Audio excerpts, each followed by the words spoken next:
Assalamualaikum warahmatullahi wabarakatuh. Kembali lagi di channel Portal Dimensi dan tentunya masih bersama saya Kang Slamet di sini. Kali ini Kang Slamet akan membawakan kisah yang berjudul Misteri Gunung Selatan. Cerita ini ditulis oleh Nurlina. Sebelum kita masuk ke ceritanya, buat kalian yang belum subscribe channel ini, tekan tombol subscribe-nya terlebih dahulu dan tekan tombol notifikasinya agar kalian tidak ketinggalan cerita terbaru dari Portal Dimensi. Gak usah berlama-lama lagi, langsung saja kita masuk ke ceritanya. Misteri Gunung Selatan.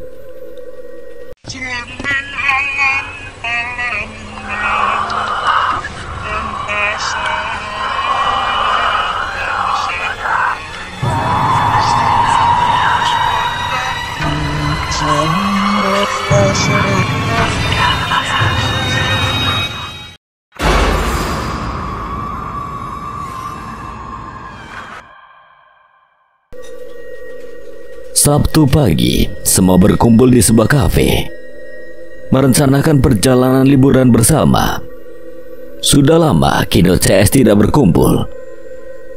Kini 12 orang remaja itu memutuskan untuk hiking dan menginap di villa. Kebetulan bulan ini mereka libur panjang dari sekolah. Libur 1 bulan ini tidak ingin mereka sia-siakan begitu saja. Kapan lagi mereka bersama? Masing-masing dari mereka berbeda sekolah, harus mengatur waktu dengan baik untuk bertemu.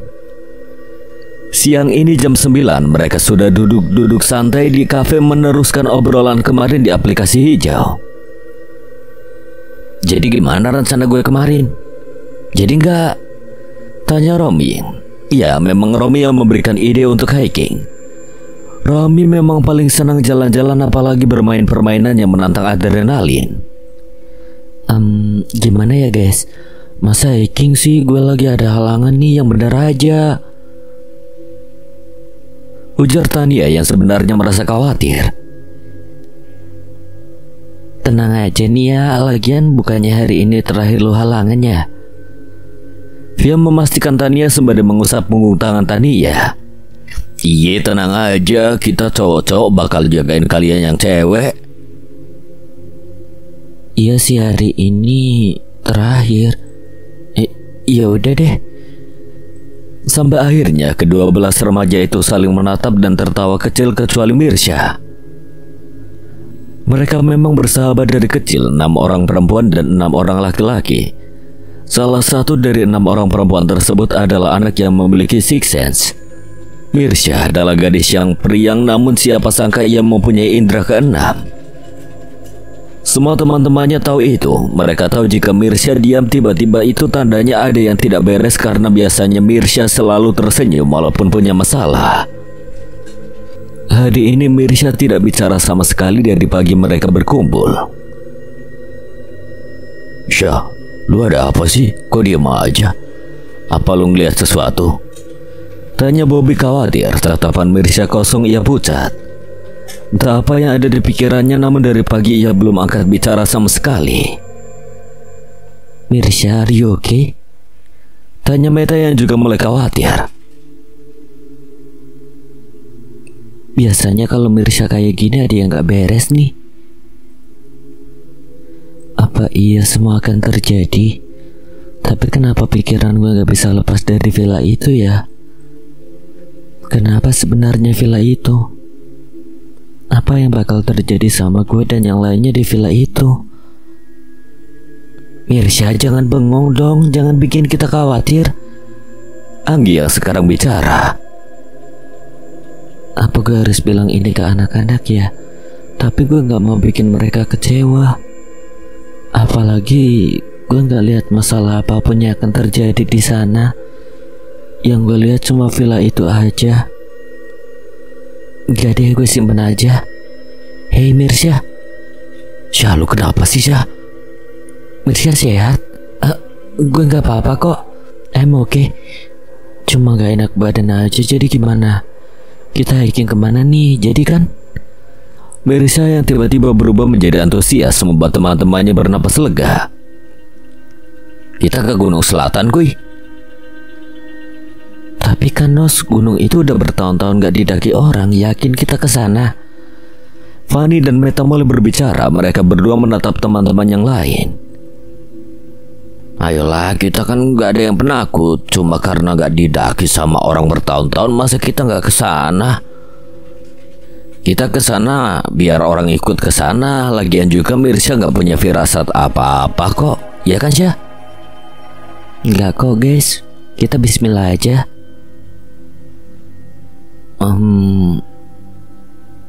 Oke deh. Deal ya, kita ke sana. Deal, Regi. Asik, tos dulu dong. Oke, sore ini kita beli perlengkapan. Kita packing nanti malam dan paginya kita berangkat. Oke guys, kita berpencar di sini ya. Gue mau nyari jaket. Bobby mulai melangkahkan kakinya ke toko jaket. Kalau udah selesai ketemu di sini aja ya. Oke, Nos. Gue mau beli cemilan, ada yang mau ikut nggak? Fanny dan 4 orang anak perempuan lainnya mulai memasuki toko makanan kecuali Mirsya. Mereka sibuk memilah-milah apa yang mereka bawa, sementara Regi, Kinos, Irsya, Romi, dan Rafa entah kemana. Juga Mirsya yang masih linglung di depan toko makanan. Gue mau cari tasbih dulu, tasbih gue putus. Mirsya memang selalu membawa tasbih dan Al-Quran kecil di tasnya, karena dengan 2 benda itu Mirsya bisa tenang. Mirsya juga selalu membawa 1 botol besar air keran untuk berwudu jika akan pergi hiking. Semua sudah berkumpul di tempat tadi mereka pertama datang. Guys, gue saranin kalian bawa tasbih atau enggak Al-Quran ya. Buat yang non-mus, kalian bisa bawa sesuai kepercayaan kalian. Jujur dari kemarin gue gak bisa lepasin villa itu dari pikiran gue. Walaupun gue gak lihat kejadian apa-apa, setidaknya jaga-jaga. Mirsya mulai mengingatkan teman-temannya, memang tidak semua dari mereka beragama Islam. Kinos, Regi, Tania, Mirsya, Anggi, dan Irsya memang beragama Islam. Bobby, Meta, Via beragama Kristen. Sedangkan Romi, Rafa, dan Fanny beragama Katolik. Iya Syah, kita udah siapin kok. Syah, tasbih lu ada gak? Tasbih gue kebawa adik gue pulang kampung di tasnya. Irsya baru ingat perkara bawaannya yang kurang lengkap mulai bertanya. Ada kok, ini gue beli lebih, pakai aja. Jangan lupa bawa air wudhu, ucap Mirsya yang langsung merogoh kantongnya. Ya, Mirsya dan Irsya memang sepupuan, jadi wajar jika mereka akrab sekali. Sesampainya di rumah malam hari mereka sibuk packing. Apa yang kurang ya? Syah, menurut lo yang ketinggalan apa lagi? Irsya memang menginap di rumah Mirsya karena keluarga Mirsya juga orang tua dan adik Irsya pulang kampung. Wajar jika Mirsya ditinggal. Ia sudah janji dengan teman-temannya untuk hiking. Tapi ada alasan lain kenapa Irsya menginap di rumah Mirsya. Selain keluarganya pergi, Irsya juga khawatir karena Mirsya selalu diganggu oleh makhluk tak kasat mata. Sebenarnya Irsya juga peka. Irsya tahu apa yang dirasakan Mirsya, hanya saja Irsya tidak bisa melihat. Tapi Mirsya membuka mata batin Irsya untuk bisa melihat teman-teman kecil tak kasat matanya. Anehnya Irsya hanya bisa melihat kedua teman kecil Mirsya yang tidak kasat mata, tidak dengan makhluk lain. Bukan karena sebab lain, tapi karena hanya Irsya yang mengerti keadaannya. Resya dan Farsya adalah teman kecil Mirsya. Kedua anak Belanda itu akrab dengan Mirsya sejak usia Mirsya 3 bulan. Mereka selalu ikut kemana Mirsya pergi. Mereka tidak suka jika ada yang mengganggu Aunty Mirsya, begitu panggilan kedua teman Belandanya. Mereka juga akrab pada Irsya dan 10 teman lainnya.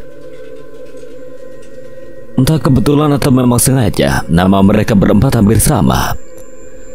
Mirsa Angelista Anggraini Biduri, Irsya Boyista Anggatara Bidara, Resya Miltinov Biduri, Fasya Miltinov Bidara.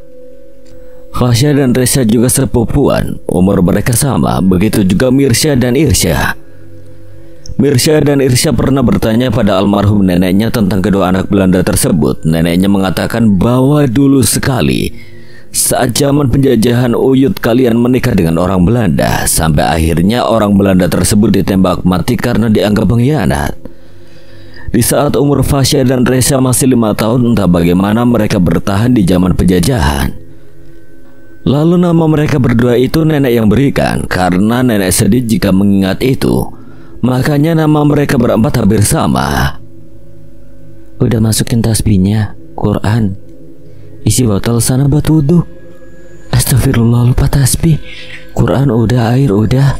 Tuh kan. Mirsya menghembuskan napas lelahnya sembari menggelengkan kepala. Sampai akhirnya mereka pun tidur.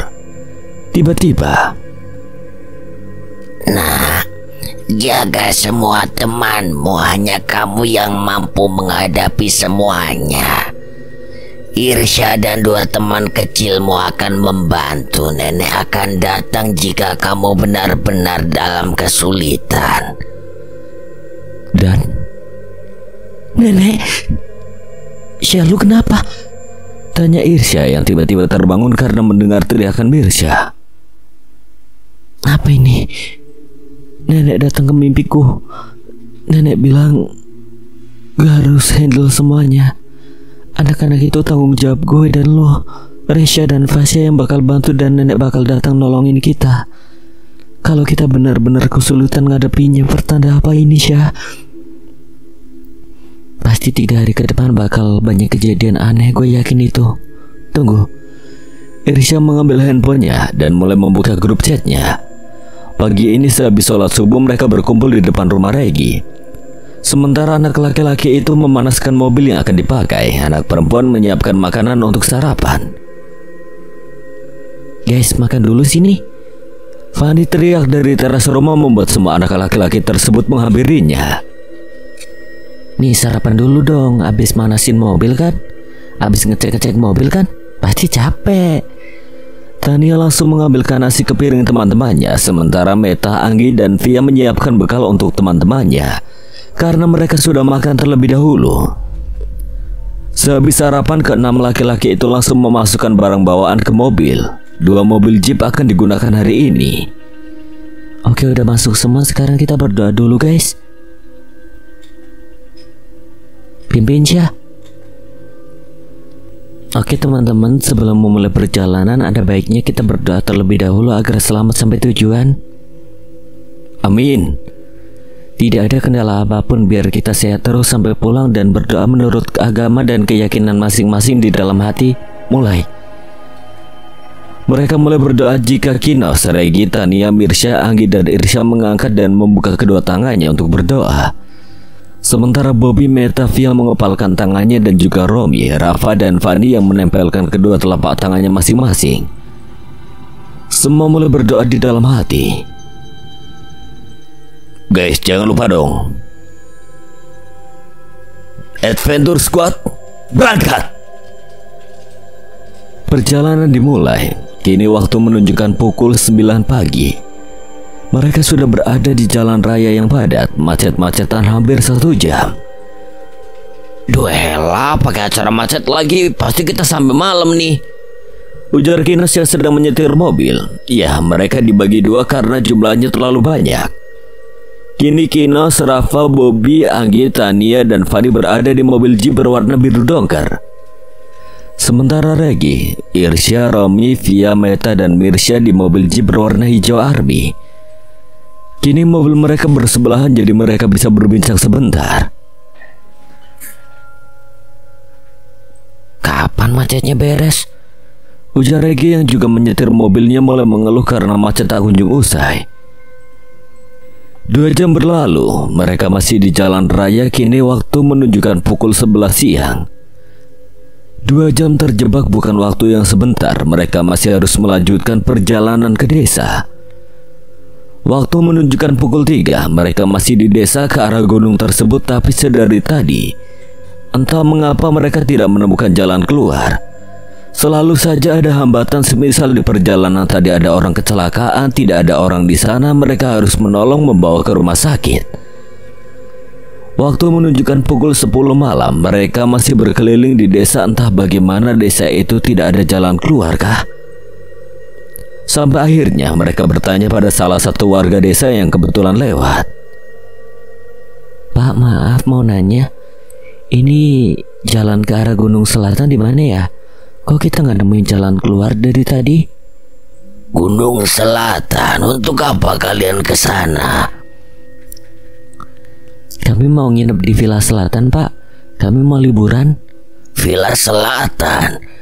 Ini sudah larut malam, kalian menginap saja dulu di rumah Bapak. Bahaya kalau kalian berangkat sekarang. Baik Pak, makasih. Kalau begitu Bapak bisa naik mobil kami, ucap Bobby yang pindah duduk di belakang karena di depan ditempati bapak tersebut. Mereka pun sampai di rumah bapak tersebut. Silakan masuk, taruh saja mobil kalian di sana. Ya Pak. Bila makin harus taruh mobil, lu semua ikut bapaknya masuk aja ya. Perintah Regi. Mereka semua masuk ke rumah bapak tersebut. Bapak itu menunjukkan kamar mereka. Hanya ada satu kamar. Besar memang, tapi mereka harus tidur bersamaan di sana. Ini kamar kalian, maaf hanya ada satu. Mereka menaruh barang-barangnya di kamar tersebut. Kini mereka berada di ruang tamu bersama si bapak. Jadi jelaskan pada Bapak apa alasan kalian sesungguhnya pergi ke Gunung Selatan. Alasan sesungguhnya, kami hanya mau berlibur, Pak. Tania angkat bicara. Mereka semua bingung kenapa bapak itu bertanya seserius itu. Ada apa di Gunung Selatan? Banyak-banyak ibadah kalian semua.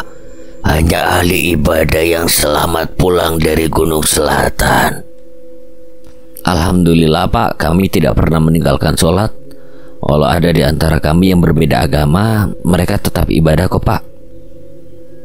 Apa Bapak bisa jelaskan apa alasan Bapak bertanya seperti itu? Tanya Romi. Mereka semua saling melirik satu sama lain memastikan bahwa tidak akan terjadi apa-apa. Kamu bisa melihat kan? Bapak itu berdiri membelakangi mereka dan menunjuk Mirsya secara tiba-tiba. Iya Pak, kenapa? Apapun yang terjadi di Gunung Selatan, hanya kamu dan teman di sebelahmu yang bisa mengatasinya.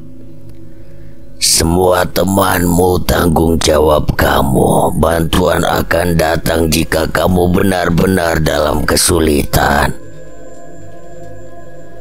Mendengar ucapan bapak tersebut membuat Mirsya dan Irsya ingat perkataan almarhumah neneknya dalam mimpi. Mengapa apa yang bapak ini ucapkan sama dengan ucapan neneknya? Kebetulankah atau memang benar?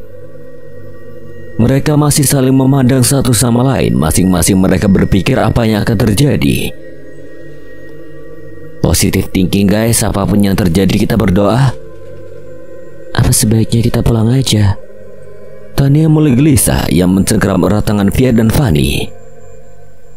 Pulang? Kalian sudah sampai sini, mana bisa pulang? Siapapun yang sudah sampai sini, mereka harus melanjutkan perjalanannya. Kalau begitu daripada ada hal yang aneh-aneh, kita nginep di rumah Bapak aja. Ya Pak, besok lusa kita pulang. Tidak bisa, besok siang anak saya pulang dari rantauannya. Itu kamarnya akan dipakai. Kalian harus berangkat besok ke Gunung Selatan. Ini, ambil air ini. Bapak itu mengeluarkan sebotol air dalam botol kayu yang terbuat dari bambu. Semua heran untuk apa air itu. Ini kamu yang pegang. Jika temanmu ini tidak bisa mengatasi, kamu harus bantu. Cipratkan air ini. Kalian harus hemat. Ini hanya ada satu botol saja. Bapak tersebut memberikan botol kepada Irsya. Ia tahu bahwa hanya Irsya yang bisa membantunya langsung. Kini mereka berada di kamar. Sejauh ini belum ada yang tidur. Mereka masih bingung dengan siapa bapak itu. Kenapa dia tahu kalau Mirsya mempunyai indera keenam dan Irsya bisa membantu Mirsya? Ucapan bapak itu juga sama dengan ucapan neneknya di mimpi. Apa yang bakal terjadi sama kita nanti ya? Gue rasa kita bakal nganterin nyawa kita ke sana. Apa sih Syah? Kita masih pengen hidup. Kita itu masih sekolah, jaga dia omongannya. Irsya bener guys, kita semua bakal mati di sana. Gue nggak bisa ngehandle semuanya. Ucap Mirsa yang dari tadi duduk memeluk kakinya. Ia berusaha melihat dengan indera keenamnya, tapi ia tidak menemukan apa-apa yang Mirsa lihat. Hanya villa itu berlumuran darah. Mereka paham jika Mirsa sudah angkat bicara seperti itu benar. Kita harus pulang besok. Cari jalan keluar kampung ini. Kita berpencar. Bagi 4 tim masing-masing 3 orang, oke? Waktu menunjukkan pukul 5:05, mereka sudah menaruh barang bawaannya di mobil. Masing-masing mereka bergegas mencari jalan keluar dengan berpencar. Regi, Fani via ke arah selatan. Kinos, Meta, Bobby ke arah timur. Rafa, Tania, Irsya ke arah barat. Mirsya, Anggi, Romi ke arah utara. Mereka berpencar mencari jalan keluar, namun sampai jam 9.45 mereka masih bingung tidak menemukan jalan keluar. Waktu menunjukkan pukul 10.30 mereka kembali berkumpul di depan rumah si bapak. Aduh guys, kita sama sekali nggak nemu jalan keluar nih, ucap Romi yang memegang dengkulnya terlihat ngos-ngosan. Ya kita udah 10 kali putaran lebih, masih aja nggak nemu. Ujung-ujungnya kita ke tempat itu lagi dan lagi. Sama kita juga gak nemu, Gi. Tunggu, kalau mereka bisa keluar masuk dari desa ini, kenapa kita enggak? Mirsya angkat bicara kali ini melihat warga sekitar yang tidak mengeluarkan suara sama sekali. Aneh, tatapan mereka kosong. Tak lama si bapak keluar dari rumahnya menghampiri mereka. Kalian masih belum berangkat? Belum, Pak. Cepat berangkat sebelum malam. Bapak itu lalu meninggalkan mereka masuk ke dalam rumahnya. Guys, ikuti warga itu. Mirsya menuju ke salah satu warga yang lewat di hadapan mereka. Maksud lu sih? Guys, bisa salah 1 atau 2 orang kita ikutin warga di sini yang keluar masuk. Biar gue sama Rafa aja yang ngikutin warga. Ya udah. Aneh kalau warga bisa keluar masuk, kenapa kita enggak? Kenapa tempat ini seolah-olah labirin raksasa? Ya udah, kita tunggu jawaban dari Irsya sama Rafa aja ya. Tak lama Irsya dan Rafa datang. Gimana, ketemu? Mirsya yang menaruh tangan sebelahnya di dada dan memainkan bibir bawahnya dengan tangan satunya. Enggak, kita kehilangan jejak. Kok bisa? Ceritain Syah. Entah kenapa guys, tadi gue sama Rafa nemu pintu keluar mereka keluar dari pintu itu. Tapi pas kita ikut keluar juga entah kemana. Mereka bisa keluar, kita malah balik lagi ke tempat pintunya keluar. Ya Allah, kenapa jadi aneh gini sih? Kita kan niatnya cuma mau liburan. Lo masih inget gak pintu jalan keluarnya Syah? Ayo kita ke sana semua, bismillah, berdoa menurut agama dan keyakinan masing-masing ya. Mereka mulai berdoa dan bergegas menuju pintu keluar. Sesampainya di sana, ini guys pintunya. Ayo masuk, berdoa kalian semua. Mereka semua bergegas masuk ke dalam mobil dan berdoa, lantas mereka memasuki pintu tersebut. Mereka berhasil keluar, tapi bukan jalan raya yang mereka temui. Mereka justru masuk hutan rimba. Tunggu, stop. Kenapa Syah? Harusnya kita nemuin jalan raya, tapi kenapa ke hutan kayak gini? Kita datang ke desa kan gak lewat hutan. Ya Tuhan, apa yang terjadi? Tenang, sabar. Allah gak akan ngasih masalah melebihi kemampuan kita. Tunggu, ada petunjuk. Regi yang melihat tanda berbentuk panah ke arah selatannya menempel di pohon besar langsung menghampiri tanda tersebut. Villa selatan kurang lebih 750 meter. Apa kita harus ke sana? Udah jam 3 sore, bentar lagi malam. Kita harus cari tempat buat sholat. Ya udah, terpaksa kita ikutin daripada tidur di sini, besok pagi kita pulang. Ya udah deh. Stop. Mirsya menepuki tangan Regi yang sedang menyetir. Kini kedua mobil berhenti. Kenapa Syah? Kenapa Syah? Coba baca. Mirsya menunjuk papannya ada di depan pavilion tersebut. Kini Mirsya berada di tengah hutan rimba. Anehnya ada satu pavilion di tengah hutan. Siapa yang membangun ini di tengah hutan? Apakah ini Villa Selatan? Villa Selatan. Begitu mereka semua membacanya, mereka semua melihat ke arah pavilion tersebut sambil menengadah karena memang villa itu besar dan tinggi sekali tapi kosong. Jadi ini Villa Selatan. Lebih besar dari yang gue bayangin. Ini villa kosong. Gak ada yang jaga apa ya? Tiba-tiba ada seorang laki-laki datang menghampiri mereka. Cari apa kalian? Pak, kenalin saya Kinos, ini semua teman-teman saya. Kita semua mau liburan di sini. Liburan di sini? Iya Pak, di sini. Emang kenapa ya? Apa kalian rajin ibadah? Kenapa pertanyaan laki-laki ini sama dengan pertanyaan si bapak di desa? Puji Tuhan, Pak.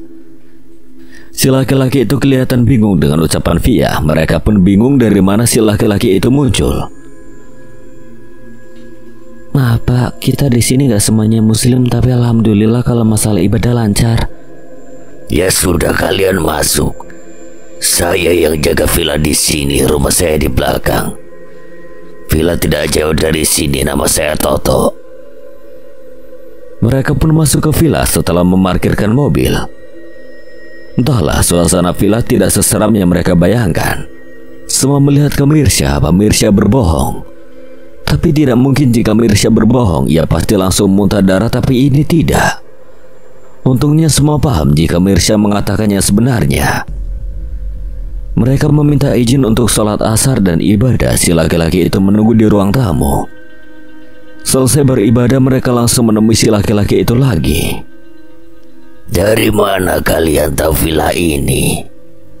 Dari teman saya, Pak. Apa temanmu pernah ke sini?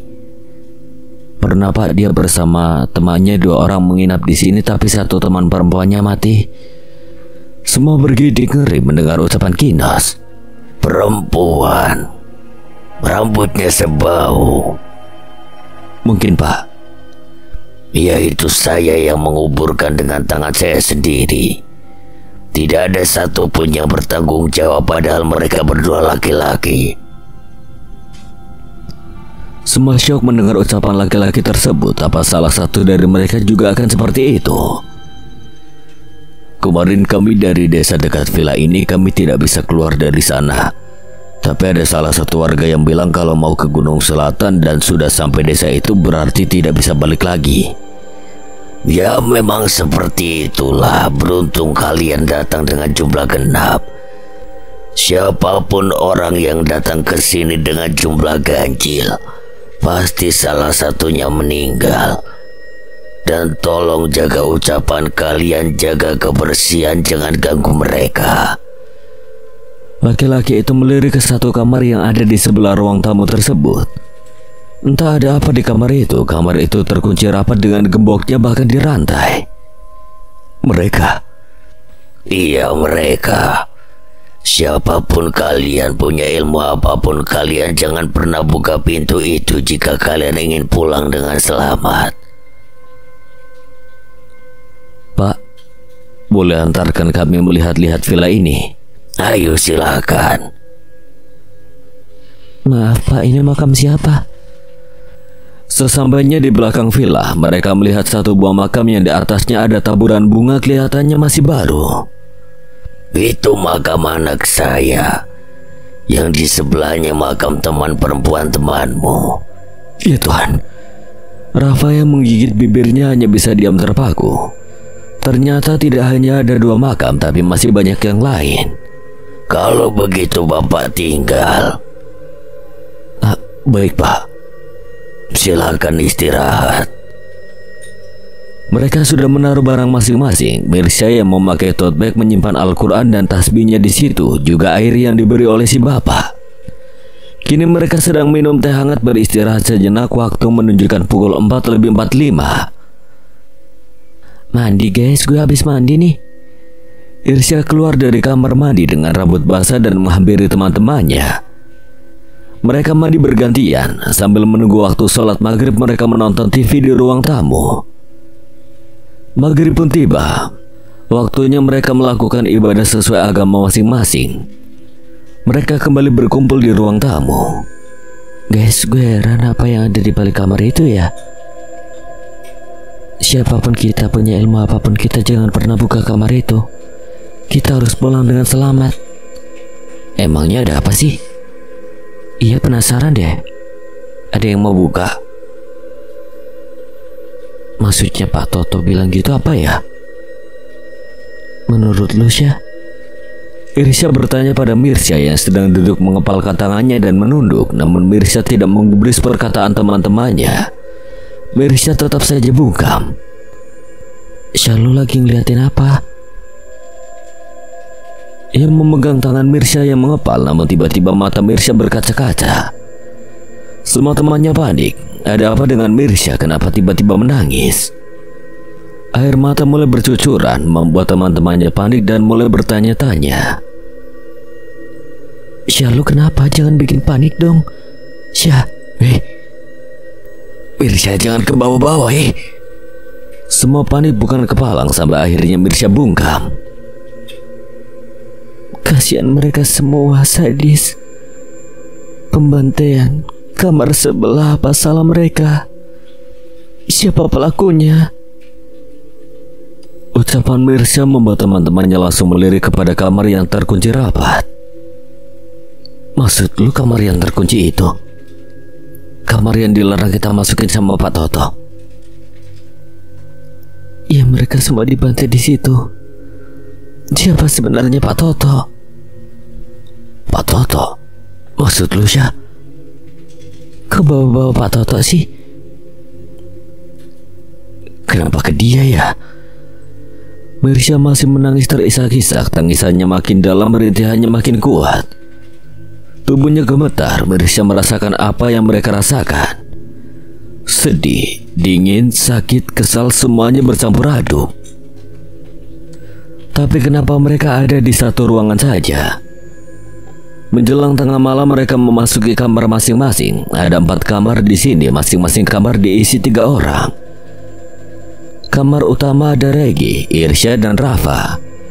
Kamar kedua ada Mirsya, Via dan Tania. Kamar ketiga ada Kinos, Romi dan Bobby.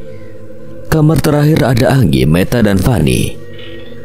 Waktu menunjukkan pukul 12. Di saat yang lain pulas tidur, Mirsya masih bingung sendiri dengan apa yang dirasakannya tadi. Udah tengah malam, mending gue tidur deh daripada mikirin yang enggak-enggak. Mirsya mulai memejamkan matanya.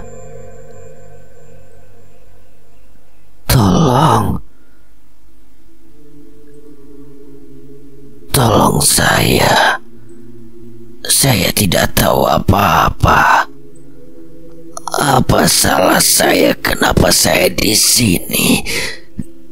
Saya mau pulang, tolong. Kamu kenapa? Kenapa di sini? Saya dibunuh, saya mau pulang. Tempat saya bukan di sini. Bawa saya pergi. Tangisan itu makin dalam. Mirsya tidak bisa menahan air matanya sendiri. Mirsya iba pada wanita itu. Sakit. Saya takut di sini, seram. Saya mau pulang. Jangan menangis, kamu bisa cerita sama saya. Insya Allah saya bisa bantu. Tak lama beberapa bayangan hitam menghampiri wanita itu, menariknya secara paksa sampai tubuhnya terhantuk-hantuk ke lantai kayu villa itu. Tolong bebaskan saya dari mereka. Mereka jahat, hanya kamu yang bisa.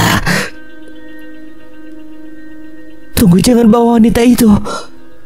Mirsya mengikuti wanita yang dibawa paksa itu sampai akhirnya Mirsya tiba di kamar yang dilarang ia masuki. Mirsya mencoba masuk ke kamar itu. Apa yang Mirsya lihat? Wanita berdesakan, penuh luka, penuh tangisan dan rintihan. Mereka seperti dianiaya. Ada apa ini? Kenapa kalian di sini? Siapa kalian? Tolong kami, Mirsya, kami kesakitan. Kami terluka. Kalian siapa? Pasti kamu kenal denganku, Mirsya. Aku teman dari temanmu. Siapa? Kamu temannya Kinas? Iya, aku temannya, tolong. Semua wanita itu menghampiri Mirsya. Mereka merangkak seperti bayi. Mereka tidak bisa berjalan, rata-rata kaki mereka terluka. Mereka mulai menarik tangan, kaki, dan baju Mirsya. Mirsya bingung harus apa. Justru Mirsya ketakutan. Jangan tarik-tarik. Jangan. Mirsya berteriak, tubuhnya bergejolak. Semua teman sekamarnya panik sampai Tania keluar kamar untuk membangunkan yang lain. Tania mencoba mengetuk semua pintu kamar temannya. Tidak ada yang respon. Mungkin mereka sudah terlelap tidur, maklum. Ini jam 3 malam. Sampai akhirnya Irsya keluar. Kenapa sih, Tan? Mirsya kenapa? Mirsya kayaknya kerasukan. Mendengar kata-kata itu, semua teman-temannya langsung keluar dari kamar dan menuju kamar Mirsya. Tubuh Mirsya masih terguncang, keringat mulai bercucuran. Mirsya gemetar sambil berteriak, Jangan.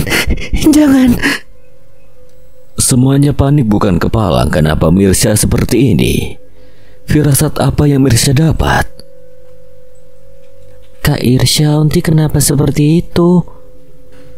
Aunty Mirsya kenapa? Kak Irsya, tolong Aunty. Resya bahkan menangis, takut Auntinya kenapa-napa. Jangan tarik-tarik Aunty, jangan ganggu Aunty Mirsya. Resya dan Fasya melihat Auntinya yang dikerubungi wanita-wanita penuh luka. Irsya pun mencoba berkomunikasi dengan Resya dan Fasya. Apa yang kalian lihat? Aunty ditarik-tarik wanita-wanita itu. Mereka kesakitan, minta tolong Aunty buat bantu mereka pergi dari sini. Dari mana mereka datang? Dari kamar yang terkunci itu. Lalu kakak harus apa? Oh ya, air dari si bapak. Jangan, bahaya, bukan waktunya. Lalu bagaimana?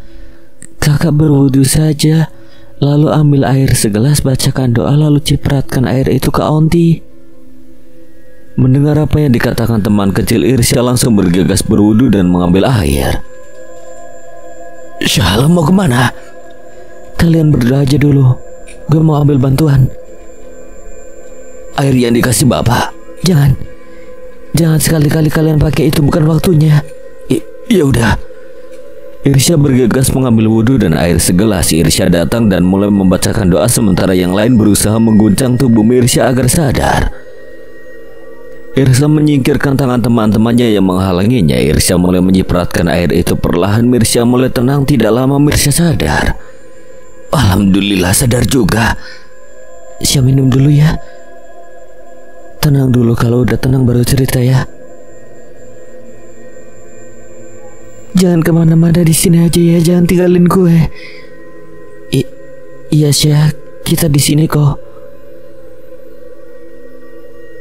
Udah tenang Syah, kalau gitu lo bisa ceritakan. Ya udah. Mirsya melanjutkan kata-katanya. Jadi gini, gue gak tahu ini benar atau enggak. Gue dimimpiin semua orang yang pernah mati di sini, termasuk temen lu, Nos. Mereka bilang mereka dibunuh. Kamar terkunci itu isinya arwah mereka semua. Emang jasad mereka dikubur tapi arwah mereka disandera. Orang-orang itu bohong. Mereka tanya apa kalian rajin ibadah. Mereka itu cuma nakut-nakutin, cuma basa-basi. Sebenarnya bukan kalau rajin ibadah kita selamat, tapi kalau kita nggak ganggu mereka. Cuma masalahnya mereka nggak salah apa-apa. Pak Toto cuma gak mau makanannya diacak-acak. Pak Toto? Semua kaget mendengar ucapan Mirsya. Apa hubungannya dengan Pak Toto? Maksud lu makanan apa Syah? Kok gue jadi merinding?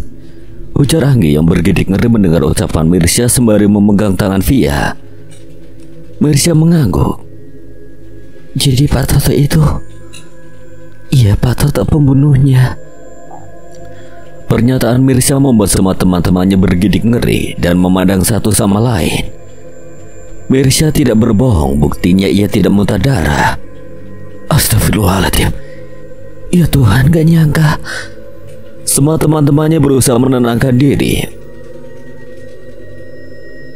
Kalian harus tenang, jangan sampai Pak Toto tahu kalau kita tahu yang sebenarnya.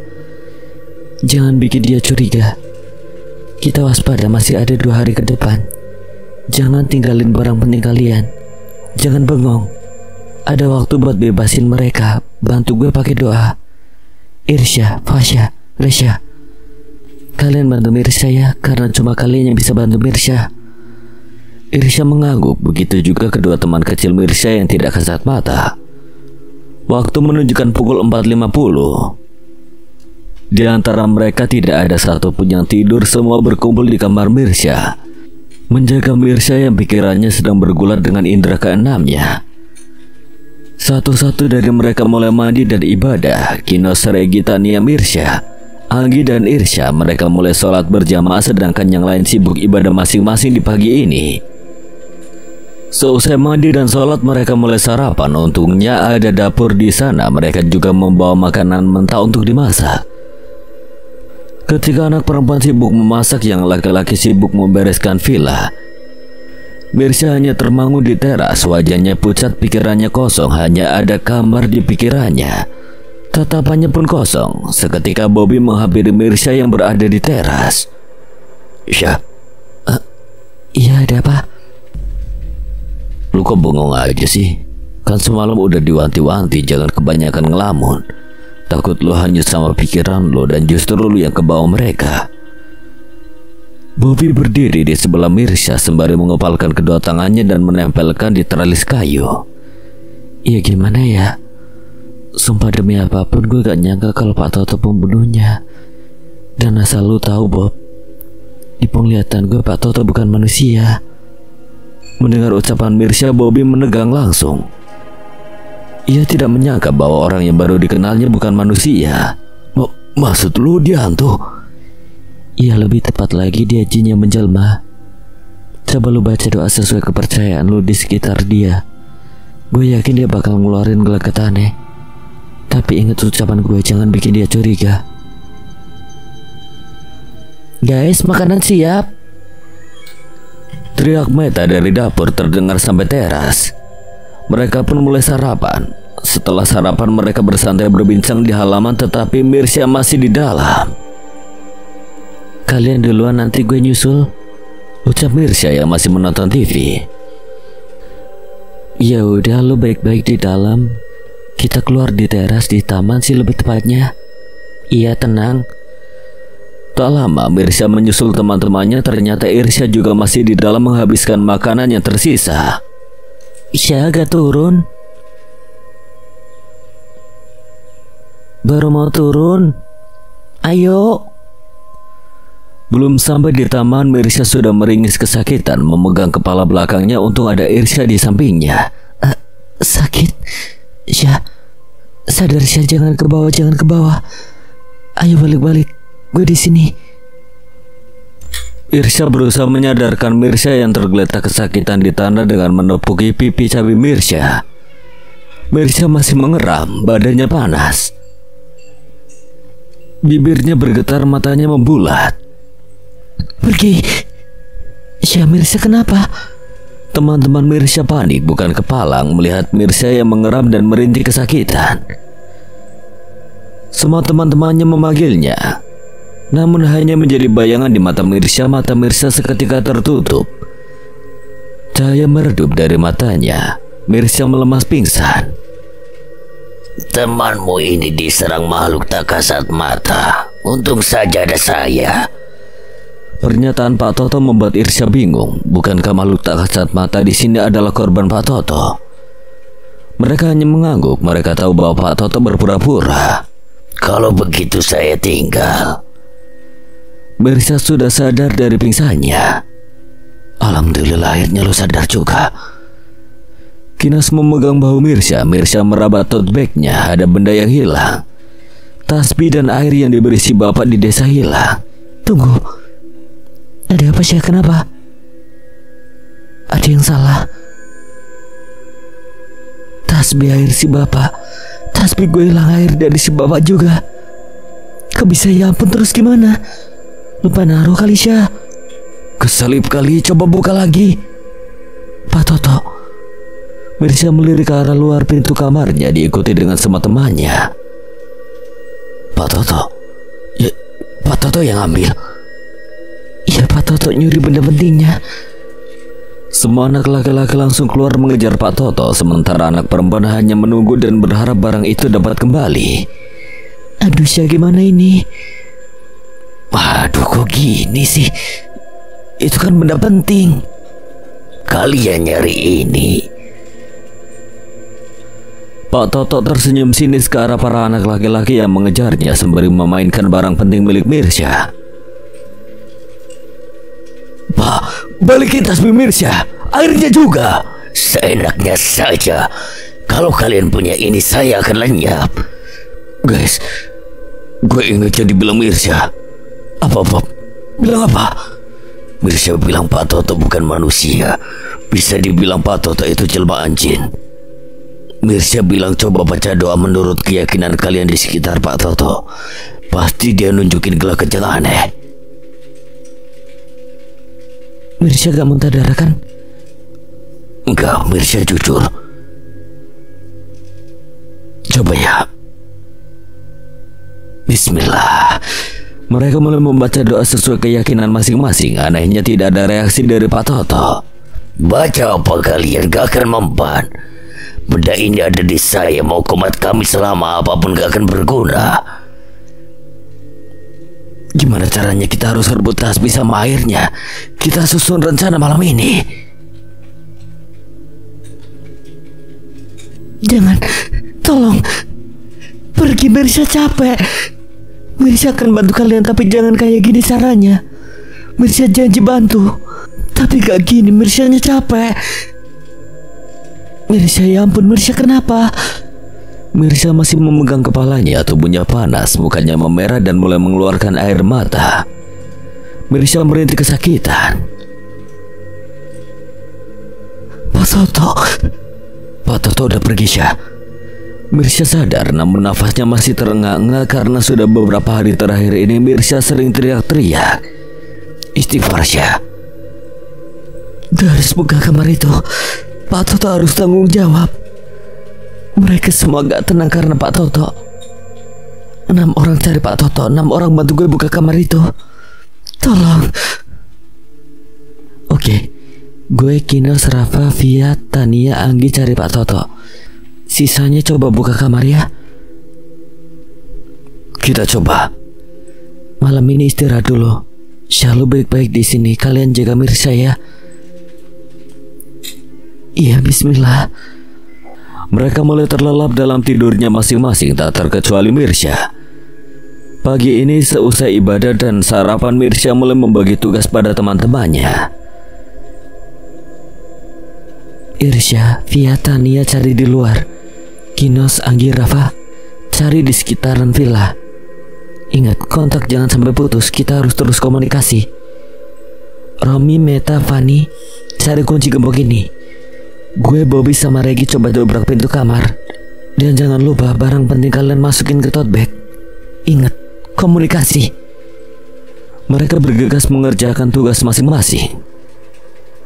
Ayo Gi, Bob, kita coba dobrak. Ayo. Mereka langsung menuju kamar tersebut dan mencoba mendobraknya. Ayo Onti pasti bisa. Onti coba berdoa dulu. Guys, berdoa dulu ya baru dobrak. Onti, panggil Fasya dengan nada rendah dan serius. Mirsya langsung menatap kedua teman kecilnya sementara kedua temannya masih berusaha mendobrak pintu.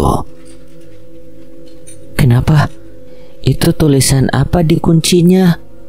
Gembok maksud kamu? Entahlah, aku tidak tahu namanya. Yang pasti itu terlihat seperti mantra. Fasya menunjuk ke arah gembok, tatapannya yang kosong membuat suasana berubah. Mirsya spontan menoleh ke gembok tersebut. Tunggu. Kenapa, Syah? Ada yang salah. Mirsya lantas memegang gembok yang menggantung di pintu kamar itu dan membaliknya. Memang terlihat tulisan di situ, tapi sudah tidak terlalu jelas karena memang usianya sudah cukup lama. Mirsya mulai mengusap-ngusap gembok tersebut, berusaha membersihkan dari kotoran yang menempel. Mirsya lantas mendekatkan wajahnya ke gembok untuk membacanya perlahan dengan nada rendah. Rawe-rawe rantas, malang-malang putung, bersatu dalam kegelapan wahai penunggu tempat. Jin kegelapan bersatulah, datanglah.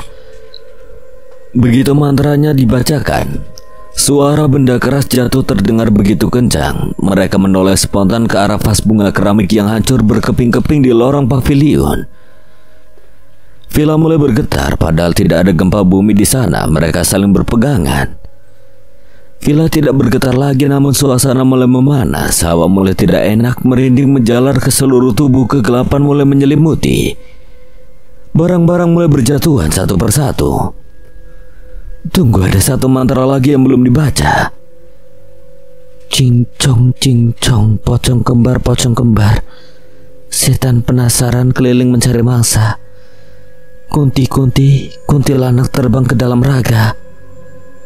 Mereka membaca mantranya bersamaan. Tak lama kemudian, tubuh Regi terpental ke belakang, punggungnya menabrak dinding kayu pavilion tersebut. Bobby dan Mirsya yang berniat menolong juga justru terpental lebih jauh, bahkan tubuh Bobby menabrak cermin. Lantas cermin tersebut hancur berkeping-keping. Mirsya yang menabrak rak buku, lantas kejatuhan banyak buku-buku tebal. Masing-masing dari mereka merintih kesakitan. Namun ada satu buku yang membuat Mirsya tertarik. Buku tebal usang yang kelihatannya sudah sangat tua dan berdebu. Mirsya memegang buku itu. Mereka bertiga kini saling bertatapan. Tatapan Mirsya memberikan isyarat bahwa mereka harus ke kamar dulu. Mirsya membawa buku itu ke kamarnya, diikuti dengan Regi dan Bobby. Sesampainya di kamar, mereka membaca buku tersebut dalam kegelapan, hanya ditemani senter kecil dari belakang korek gas karena memang listrik terputus semenjak guncangan itu datang. Mirsya yang duduk di depan meja, Regi di sebelah kanan dan Bobby sebelah kiri. Isi buku ini. Bobby yang berdiri di sebelah kiri Mirsya menatap kedua temannya. Ya, buku ini isinya sejarah villa ini. Sementara, waduh, di mana ya kuncinya? Villa ini luas, nggak mungkin kita cari gini. Kita berpencar. Ayo kita berpencar. Duh, kemana sih orang itu? Nyusahin aja. Dia bukan orang, Syah. Kemana lagi, nyusahin aja sih dia. Yaudah, kita lanjut perjalanan ya. Tania, Irsya, dan Via mereka melanjutkan perjalanan tak tentu arah. Kemanapun mereka tempuh tak memikirkan apapun ambisi mereka, hanya Pak Toto. Irsya, Via sama Tania ketemu gak ya sama si Toto itu? Nemu gak di situ? Ujar Rafa pada Anggi yang terlihat mencari di sekitar telaga. Ya, di sekitar pavilion tersebut ada telaga kecil. Gak ada, Fa. Kemana sih dia? Kenapa nasib kita gini banget harus ketemu dia? Maaf ya guys, karena rencana gue kita jadi kayak gini. Iya Nos, kita paham kok. Kita gak tahu kalau kejadiannya bakal kayak gini. Iya Nos, kita gak tahu kalau gini.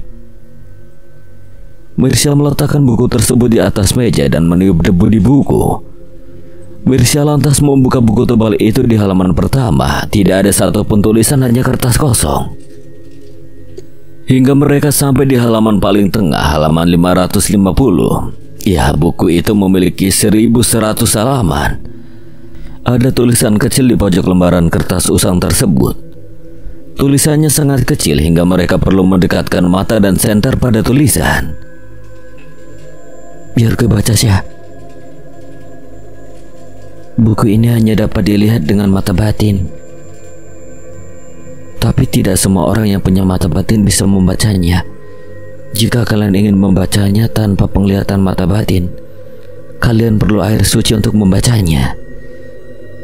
Sial, akhirnya kan dibawa kabur. Pakai mata batin lu, Syah. Gue coba. Gak bisa. Gak bisa, Syah. Ya gak bisa. Mirsya mengkerutkan keningnya dan menggigit kuku jempolnya yang panjang. Ingin rasanya ia menangis, tapi mana mungkin ia menangis. Ini bukan saatnya ia menangis. Gimana ya? Pulang, gue minta kalian pulang. Mirsya mengirim pesan singkat di aplikasi hijau. Sampai akhirnya mereka berkumpul di ruang tamu. Gue kira kita bakal 3 hari doang di sini. Ternyata perjalanannya panjang. Alhamdulillahnya kita libur 1 bulan. Iya, Nas. Siapa yang harus kita lakuin? Mirsya melihat satu persatu temannya dengan memincingkan matanya. Ia menyusun rencana dengan mata batinnya. Syah, kenapa lo ngeliatin kita sampai segitunya? Ada apa? Semua teman Mirsya panik, dilirik Mirsya satu persatu dengan tatapan tajam dan serius, membuat teman-temannya menegang. Tunggu. Mirsya berlari menuju kamar dan mengambil buku tersebut. Ini buku apa ya? Buku ini gue temuin di rak di saat gue terpental kerak itu. Waktu nyoba baca mantra yang digembok malah Regi mental. Bahkan punggung bobina berkaca. Ya Tuhan, kok bisa? Kok gak bilang sih? Kita gak bilang karena kita ngerasa masih bisa buat nahan. Harusnya mau gimana pun ngomong. Ya maaf, kita gak bisa berpikir waktu itu. Resya, Fasya, bantu Aunty sayang. Iya Aunty. Romi, Via. Iya Syah. Ada apa Syah?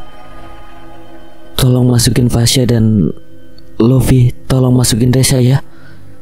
Biar yang lain bisa dengar rencananya, tolong. Iya deh ya. Kalau menurut lu itu yang baik gak apa-apa. Romi dan Via mendekati Mirsya dan membelakanginya. Mirsya pun mulai menempelkan telapak tangannya pada punggung kedua temannya itu. Konsentrasi ya. Tak lama, kepala Romi dan Via yang tadinya menunduk langsung menengadah dan berbalik arah melihat Mirsya. Aunty, duduk. Mirsya menggiring 2 teman kecilnya untuk duduk di sofa. Dari penglihatan Aunty gak bisa baca isi buku ini. Yang seharusnya pakai air suci, tapi air suci Aunty dicuri.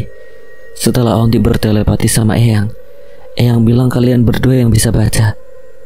Jadi Aunty minta tolong kalian baca buku ini ya. Pinta Mirsya sembari meletakkan buku itu di atas meja. Kedua temannya mengangguk. Fasya mulai mengambil dan membuka buku itu perlahan.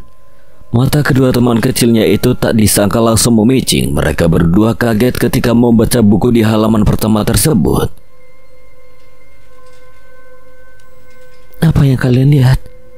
Aunty, ucap Resya lirih dan mengeluarkan air matanya lalu menatap Mirsya.